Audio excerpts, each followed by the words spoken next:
তো চলো কিছুটা আমরা আসলাম, আসার পর একটু দাঁড়ালাম, কারণ প্রীতম দা এখনো আসছে না, ঠিক আছে, মানে যে আমাদের সাথে যাচ্ছে প্রীতম দা আসছে না।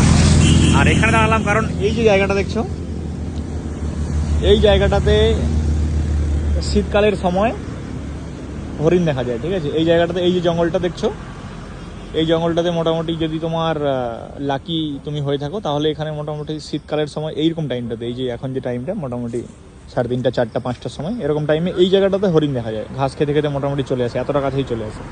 আর এই দেখো এইখানে একটা সুন্দর রেস্টুরেন্ট রয়েছে,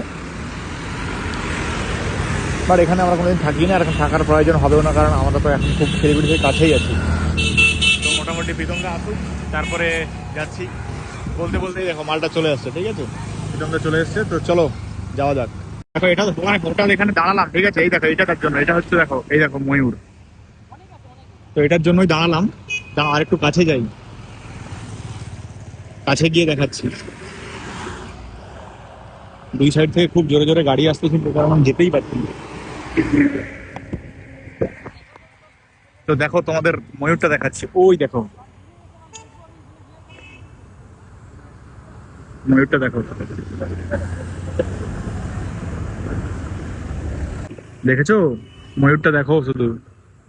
এখানে প্রায় ময়ূর দেখা যায়, মোটামুটি এখানে এলেই মোটামুটি ময়ূরটা দেখা যায়। আর এখানে নর্মালি চলতে থাকে, এরা কোনো অসুবিধা নেই এদের। তো চলো আগে যাই আরো। তো চলো ময়ূর দেখা হয়ে গেল, এখন আপাতত যাই, ঠিক আছে। আরো অনেক কিছুই দেখার বাকি আছে আজ, আজ পুরো মজা হবে।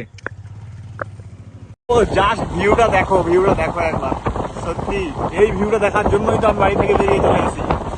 এখন মনে হচ্ছে আমার কি শান্তি, ওয়েদারটাও ঠান্ডা, শিলিগুড়ি থেকে অনেক টেম্পারেচার কম। শিলিগুড়িতে এখন মোটামুটি 35, আর এখানে মোটামুটি 25।